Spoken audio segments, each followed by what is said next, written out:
Hey guys, അപ്പോൾ ഇന്നൊരു get ready with me ആണ്. അപ്പോൾ ഭയങ്കര എക്സൈറ്റ്മെൻറ്റോട് കൂടിയുള്ളൊരു ഒരുക്കാണത്.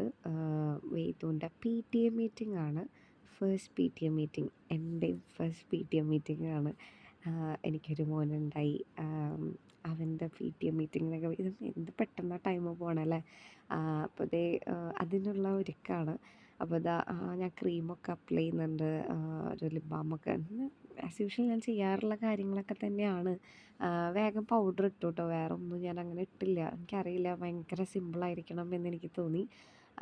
എനിക്ക് ചെറുപ്പം മുതലേ ഭയങ്കര ആഗ്രഹമൊക്കെയാണ്.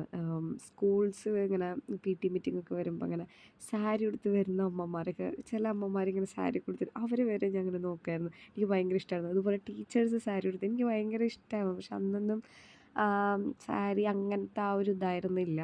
പിന്നെ കല്യാണമൊക്കെ കഴിഞ്ഞപ്പോഴാണ് സാരി, അതും പ്രഗ്നൻസി ഒക്കെ കഴിഞ്ഞതിന് ശേഷമാണ് എനിക്ക് സാരി എത്രത്തോളം സ്യൂട്ടാവും, അല്ലെങ്കിൽ എനിക്ക് സാരി കൊടുത്ത് നടക്കാനൊക്കെ ഉള്ള കോൺഫിഡൻസ് ഒക്കെ കിട്ടിയത്. ഇപ്പോൾ അതുകൊണ്ട് തന്നെ സാരി എന്ന് പറഞ്ഞാൽ എനിക്ക് ജീവനാണിപ്പോൾ.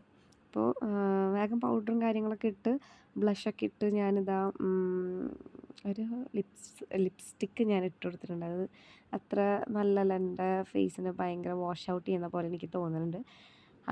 അപ്പോൾ അതൊക്കെ കഴിഞ്ഞ് ഞാനൊരു പോണിറ്റെയിലൊക്കെ കെട്ടിയതാണ്. ഇതാണ് കേട്ടോ, ഇതൊരു ബ്ലാക്ക് പ്ലെയിൻ സാരി. എൻ്റെ ഏത് പഴയ ഒരു സ്ലീവ്ലെസ് ബ്ലൗസ്. ഇത് ഇടാൻ ഭയങ്കര സുഖമായിരുന്നു, കാരണം ഈ ബ്ലൗസൊക്കെ ഭയങ്കര ലൂസായിരുന്നു ഗൈസ്. അപ്പോൾ അതുകൊണ്ട് ഇടാൻ ബാക്കിൽ നിന്ന് എനിക്ക് തന്നെ ഇടാൻ പറ്റുമായിരുന്നു.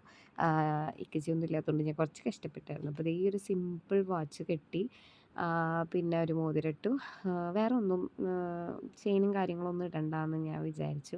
ഭയങ്കര സിമ്പിളായിക്കോട്ടെ എന്ന് വെച്ച് ചെയിനൊക്കെ എടുക്കണേ ഞാൻ ഇടുന്നില്ല കേട്ടോ, വേണ്ടാന്ന് വെച്ചാൽ ഞാനതങ്ങട്.